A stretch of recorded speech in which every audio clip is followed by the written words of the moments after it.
آج ہم ایک ایسی کہانی پر بات کرنے والے ہیں، ایک ایسی کہانی جو توبہ، رحمت اور انسان کے بدل جانے کی ایک زبردست مثال ہے۔ سوچیں، ایک نام جو گناہوں کی پہچان بن جائے، لیکن پھر کچھ ایسا ہو کہ وہی نام امید کی علامت بن کر ابھرے۔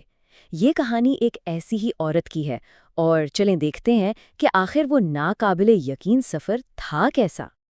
تو ہماری کہانی کا آغاز ہوتا ہے قدیم شہر بصرہ سے، اور اس کہانی کی مرکزی کردار ہے وہاں کی سب سے مشہور رقاصہ شوانہ۔ دیکھیں، شوانہ کوئی عام فنکارہ نہیں تھی، اس کی آواز میں تو جیسے جادو تھا۔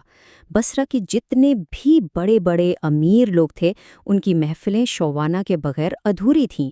زندگی پوری عیش و عشرت میں ڈوبی ہوئی، حلال کیا ہے حرام کیا ہے اس کی کوئی فکر ہی نہیں تھی۔ حالت یہ تھی کہ اس کا نام گناہوں کی ایک مثال بن گیا تھا۔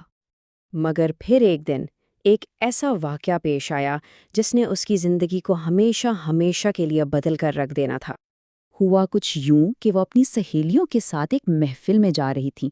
راستے میں ایک گلی سے گزری تو ایک گھر سے رونے دھونے کی آوازیں آنے لگیں۔ اس نے اپنی ایک سہیلی سے کہا، ذرا دیکھ کر آؤ کیا ماجرا ہے۔ وہ گئی لیکن واپس ہی نہیں آئی۔ پھر اس نے دوسری کو بھیجا اور وہ بھی نہیں لوٹی۔ اب تو شوانہ کو تجسس ہوا کہ آخر اندر ہو کیا رہا ہے، تو اس نے خود ہی اندر جا کر دیکھنے کا فیصلہ کر لیا۔ اور اس گھر کے اندر اس کا سامنا ایک ایسے پیغام سے ہونے والا تھا جو اس کی روح تک کو ہلا کر رکھ دینے والا تھا۔ وہ جیسے ہی اندر داخل ہوئی تو منظر ہی کچھ اور تھا۔ ایک واعظ تھے جو کچھ بیان کر رہے تھے، اور وہاں موجود سب لوگ خوف اور ندامت سے سسکیاں لے رہے تھے۔ ماحول میں ایک عجیب سی سنجیدگی چھائی ہوئی تھی۔ وہ واعظ دراصل قرآن کی یہ آیت تلاوت کر رہے تھے۔ اس آیت کے الفاظ اتنے شدید تھے کہ سننے والوں کے دل دہل رہے تھے۔ اب ذرا سوچئے، ایک ایسی عورت جس نے اپنی پوری زندگی غفلت میں گزاری ہو، جس نے کبھی ان چیزوں کے بارے میں سوچا تک نہ ہو، جب اس نے پہلی بار آگ اور عذاب کے یہ الفاظ سنے ہوں گے تو اس کے دل پر کیا بیتی ہوگی؟ یہ آیت تو جیسے سیدھا شوانہ کے دل پر جا لگی۔ اس کے لیے یہ صرف الفاظ نہیں تھے، یہ تو اس کی اپنی زندگی کی حقیقت کا آئینہ تھا۔ بس اس سے رہا نہیں گیا، ایک چیخ نکلی اور وہ سب کے سامنے کھڑی ہو گئی۔ اور اس کے بعد جو ہوا وہ ایک ایسا ڈرامائی عوامی اعتراف تھا جس نے وہاں موجود ہر ایک شخص کو ہکا بکا کر دیا۔ اس نے روتے ہوئے براہ راست واعظ سے سوال کیا۔ اس کی آواز میں نا امیدی بھی تھی اور امید کی ایک ہلکی سی کرن بھی۔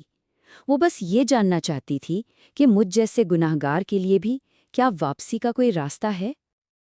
واعظ نے جواب دیا، اور ان کے جواب میں ایک عجیب ستم ظریفی تھی۔ انہوں نے اسے تسلی دینے کے لیے کہا، ہاں، خدا تمہارے گناہ بھی معاف کر سکتا ہے، چاہے وہ شوانہ کے گناہوں جتنے ہی بڑے کیوں نہ ہوں۔ انہیں کیا معلوم تھا کہ وہ خود شوانہ سے ہی بات کر رہے ہیں۔ یہ سننا تھا کہ شوانہ تو جیسے ٹوٹ ہی گئی۔ وہ چیخ پڑی، افسوس، وہ بدقسمت شوانہ میں ہی ہوں، میرے گناہ اتنے بڑھ گئے ہیں کہ اب ان کی مثالیں دی جاتی ہیں۔ اور یہ لمحہ اس کے عوامی اعتراف اور توبہ کا کلائمیکس تھا۔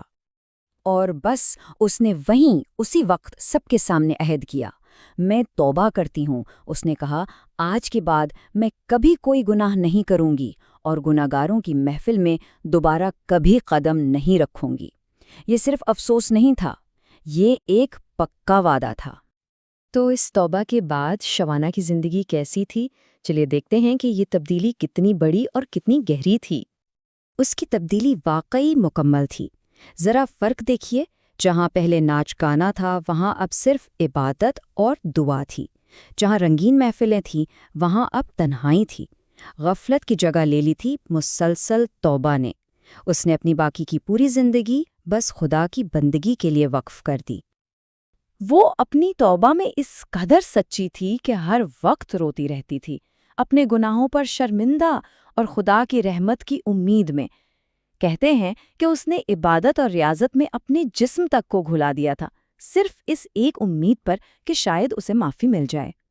تو یہ کہانی یہاں ختم ہو جاتی ہے، لیکن اپنے پیچھے ایک بہت بڑا سوال چھوڑ جاتی ہے کہ رحمت کا اصل مطلب ہے کیا؟